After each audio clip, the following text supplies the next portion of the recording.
So FDA session karon diri sa Barangay Punta, Silong.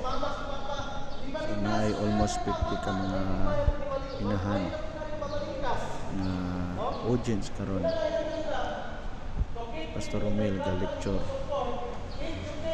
So duha ni ka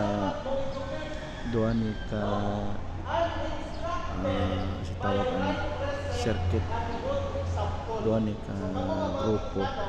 After aniya doon na po yung mga around 50 ka mga ginikanan.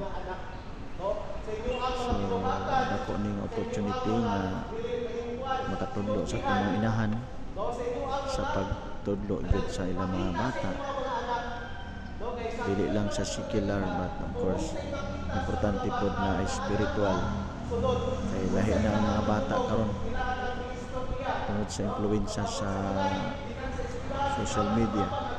So kinahanglan na empowerment through sa spiritual biblical teaching, pagtudlo sa pulong sa Ginoo aron nga i-empower sila. So kinahanglan mga ginikanan ma-empower sila sa pag baton o kahibalo na mas epektibo ang pagtudlo may tungod sa Ginoo sa atong mga bata, may tungod sa pulong sa Ginoo sa atong mga bata, aron nga ang unahuna sa mga bata gamhan siya sa pagkahadlok sa Ginoo.